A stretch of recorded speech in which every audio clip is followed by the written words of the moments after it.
MIT, everyone, and thank you to all who are with us this morning in person or participating remotely by the phone bridge or on the live webcast. We'll begin with a few introductory remarks from MIT President L. Raphael Reif. The President will then introduce Professors Esther Duflo and Professor Abhijeet Banerjee. They'll speak, after which we'll take questions from the room and from our journalists participating remotely. We'll provide a few additional instructions at that point. Thank you so much, President Reif and Esther and Abhijeet. Thank you, Kimberly, and welcome everyone. Good, sunny, beautiful morning today. I'm delighted to tell you officially what you already know. This morning, the Royal Swedish Academy of Sciences announced that MIT's Abhijeet Banerjee and Esther Duflo, along with their colleague, Professor Michael Kramer of Harvard, have been awarded the 2019 Sverrir Ripsang Prize in Economic Sciences in memory of Alfred Nobel. As the Academy noted in bestowing the honor, this year's laureates have considerably improved our ability to fight global poverty. In just 2 decades, their experiment-based approach has transformed development economics, which is now a flourishing field of research. In fact, in an interview this morning, Professor Duflo acknowledged what she described as a movement of hundreds of researchers who work to advance solutions in global poverty. The fourth international professor of economics, Professor Banerjee, joined the MIT faculty in 1993. The Abdul Latif Jamil Professor of Poverty Alleviation and Development Economics, Professor Duflo, joined the MIT faculty 6 years later. In 2003, they teamed up to co-found the Abdul Latif Jamil Poverty Action Lab, or JPAL, a global network of anti-poverty researchers. JPAL studies the impact of local interventions on social problems and extends successful efforts more broadly. The essence of their work is to make sure that the global fight against poverty is based on scientific evidence, so that policymakers have a systematic way to understand which interventions work, which do not, and why. By providing an experimental basis for development economics, Professor Banerjee and Duflo have reimagined their field and profoundly changed how governments and agencies around the world intervene to help people in poverty.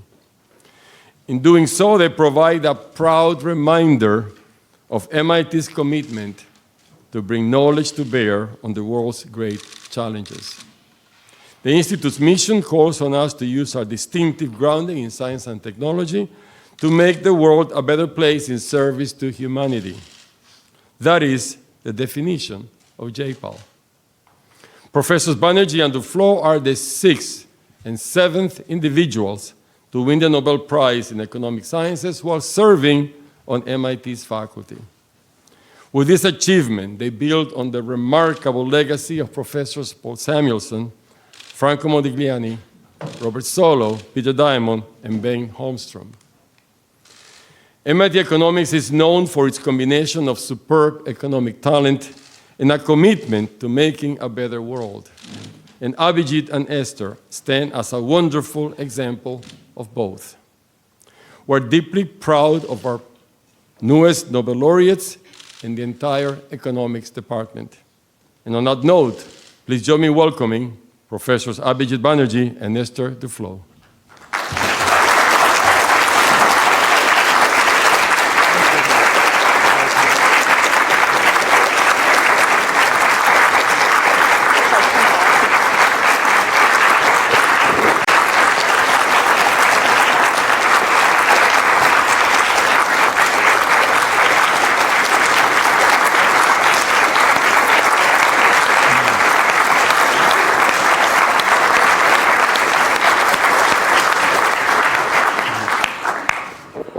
Thank you. It feels a bit like I walked onto the set of a wrong movie. I guess the one thing I wanted to start by saying is that it's wonderful to get this prize, but it's particularly wonderful, I think, because it's a prize not, I think, for us, but also for the entire movement. I think that this is a movement that we happen to be at the beginning of. I think mostly luck, but it's grown to be a worldwide movement. There are about 400 professors who are in one form or the other associated with J. Powell's work, and they all do randomized control trials on issues that as diverse as, U.S. Schools in the Appalachia, to governance problems in Indonesia, and getting children immunized in India, getting children under bed nets in sub-Saharan Africa. So this is a movement that, in some ways, we are kind of the beneficiaries of. We get often. In the press, people say, J. Powell's research has showed, we take great pride in it. We had nothing to do with the research. We didn't raise any money for it. It just happened, and we got the credit for it. It's great. We're in a rentier economy at this point. But it's still, I think it's still going to be wonderful for the movement that this prize was given, because I think it's going to make it a little easier to penetrate the many doors that are half open to us or not quite open to us, and hopefully bring the message of policy based on evidence and hard thinking to many other places as well.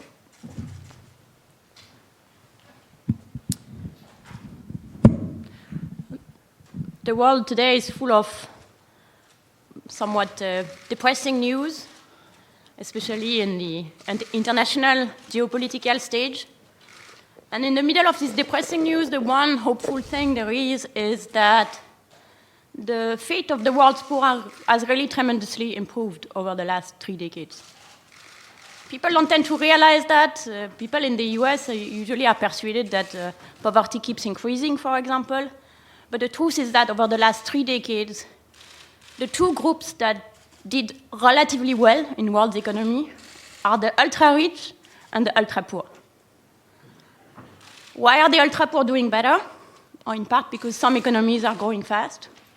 In part also because, in particular India and China, but in part also because the policies that aim to help the poor cope with the issues that they face have improved. Infant mortality has been cut in half since 1990, maternal mortality by even more than that. And that has happened in countries that are not particularly wealthy, and even in countries that have not becoming richer. Even in the poorest countries, there have been progress on these important issues. Almost all of the children go to school, for example. If policies have improved, largely it's not because of us, to be honest. But I think that entire movement that Abhijeet talked about has played a small role in it, in that it has, I think, raised the possibility and the hope that one could be a little bit more rigorous about what policies and what type of things can really help the poor. Rigorous in two ways: rigorous in designing the policies, not based on your intuition or whatever happens to be the flavor of the month, but based on a better understanding of how the poor live, why they make the choices they make, what are the specific traps that hold them back, and what lever to push that could unlock these traps. Better also, more rigorous also in the way that accepting the possibility that maybe you didn't get it right exactly the first time, and that innovating, experimenting is useful. And that is something that, of course, the three of us with Michael Kramer could never have achieved. But that is something that this entire movement of going at it with a lot of persistence and a lot of details in the big and in the small, and small project and giant project progressively has achieved. And the hope now, with JPAL North America and JPAL Europe and JPAL LAC, is that some of this rigor that we try to develop in the poor countries moves back up north, and we also improve our understanding of what are people's real trouble, our respect for them and their dignity, and therefore a better, more imaginative solution to solve these issues. Abhijeet rightly put this in the broader context of the big movement that is changing development economics and as much beyond us. But I want to bring it back a little bit to the more local environment of MIT.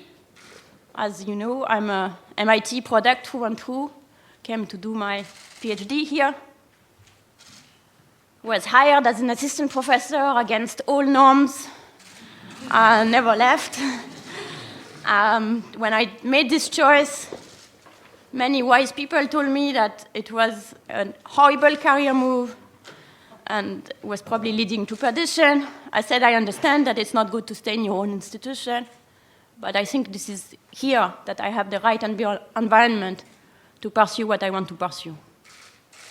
I've not been regretting this choice for any number of reasons.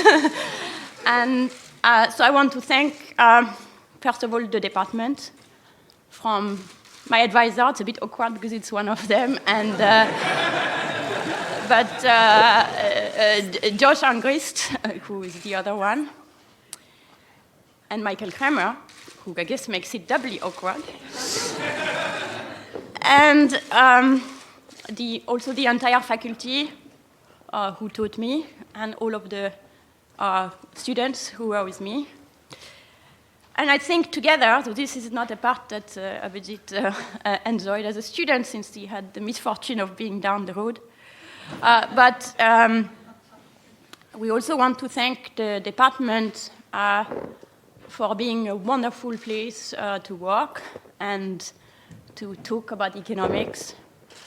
And maybe in particular Bengt Holmström, who I think saw much before us the possibility of the idea we had. The first time we thought about forming something, he was the chair of the department,